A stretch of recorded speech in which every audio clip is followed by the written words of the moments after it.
A parlare di sciopero in Sardegna vengono in mente gli operai e i minatori del Sulcis. Questa volta a protestare sono gli scienziati, gli astronomi e gli astrofisici che dall'isola osservano tutto l'universo.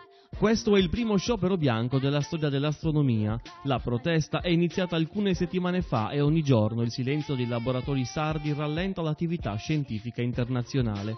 L'attività scientifica subisce un forte rallentamento.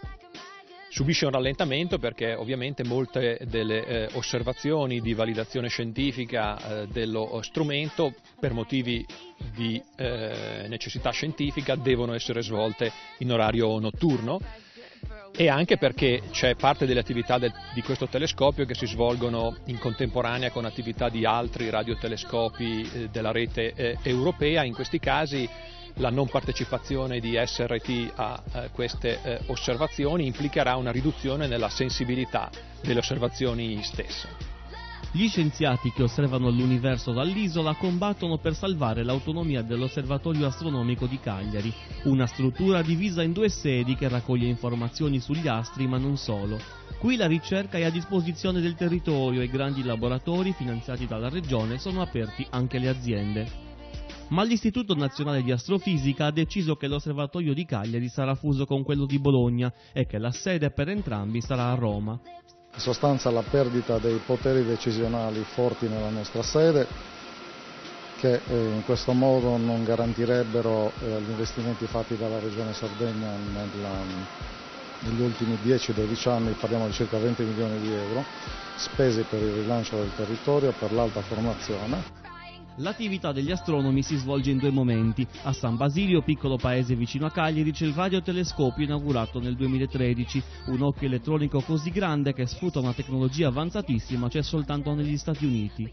Gli studi successivi si svolgono a Selargius, Interland di Cagliari, dove è stato allestito un centro tecnologicamente avanzato. Quello alle nostre spalle è un radiotelescopio, il più grande d'Europa, uno dei pochissimi al mondo. Fin dove possiamo arrivare da qua? Può occuparsi di osservazioni di radiopulsar e di molecole sulla base delle quali si costruisce l'odierna astrochimica e astrobiologia, con in mezzo radiogalassie, maser, regioni di idrogeno ionizzato. Tutto quanto è possibile fare con la radioastronomia da un radiotelescopio a disco singolo come è questo.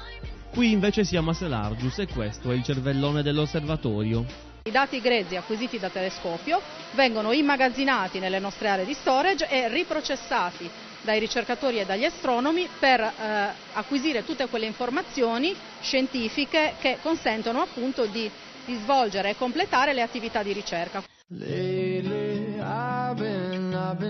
In questi laboratori sono già state fatte importanti scoperte scientifiche. Una porta la firma dell'astrofisica Marta Bourguet. Ho avuto la fortuna e l'onore di scoprire il primo e unico ad oggi sistema di due pulsar che ruotano l'una intorno all'altra, che è un sistema con cui si fanno tra l'altro studi di relatività generale. Siamo arrivati grazie allo studio di questo sistema negli anni a verificare che la teoria della relatività generale di Albert Einstein è corretta perlomeno al 99,95%.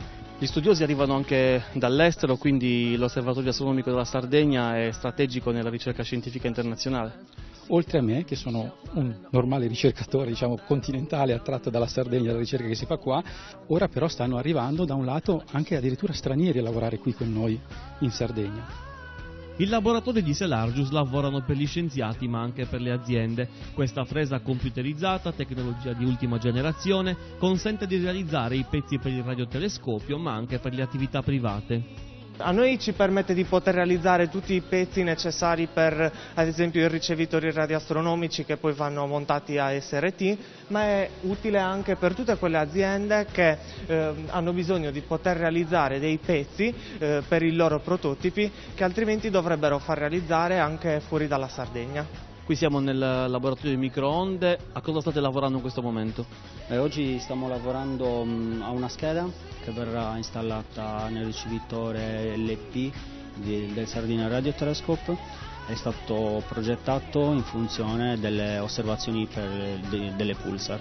Il rischio è che qui di questa attività resti soltanto uno scheletro? O che questo si trasformi in un avamposto di una struttura di governo remota, il che non lascia la possibilità di portare avanti probabilmente quei programmi di profondo impatto anche sul territorio che invece noi vogliamo, parallelamente alla ricerca scientifica, condurre.